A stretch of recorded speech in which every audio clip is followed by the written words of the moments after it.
میں دعا مانگتا ہوں فضل اللہ صاحب کہ یہ لوگوں سے سپورٹ مانگیں, یہ واشنگٹن لندن کی طرف نہ دیکھیں. جو پرابلم تھی ان کے ابا چچا اور انکلز کے ساتھ وہ واشنگٹن اور لندن کی طرف دیکھتے تھے. مجھے اس پہ بہت دکھ ہے.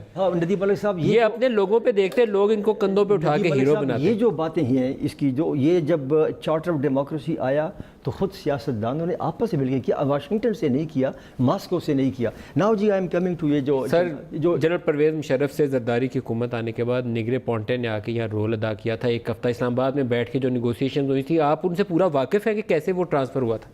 کیا چیز ٹرانسفر ہوا؟ نگرے پونٹے اور ریچرڈ باچر نے ایک ہفتہ یہاں بیٹھ کے جنرل پرویز مشرف سے زرداری صاحب کو جو انتقال اقتدار کیا تھا کیسے ہوا تھا؟ دیکھیں انتقال اقتدار ہوا تھا. میں اب بھی کہتا ہوں کہ وہ جو این آر او بنا تھا وہ آپ ذرا پڑھ کے دیکھ لیں. سر وہ این آر او کے بعد کی بات کر رہا ہوں, میں تو ابھی کی بات کر رہا ہوں جب جنرل پرویز مشرف وہ آپ کی حکومت بن چکی تھی.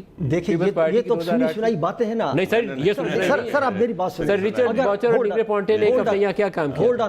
ہولڈ آن اگر کوئی اس کا گارنٹر کون تھا؟ دیکھیں میری بات سنیں, مجھے آپ سن لینے میری بات سنیں. ندیم ملک صاحب جو بھی ہے, جب میں آپ سے کہتا ہوں کہ دیکھو نو مٹی نہیں پاتا, میں کہتا ہوں جو بھی ہے, why don't we shy from the accountability of all state institutions? یہ کیوں نہیں کرتے ٹرانسپیرنٹ اکاؤنٹیبلٹی جو لوگوں کو پتہ چلے.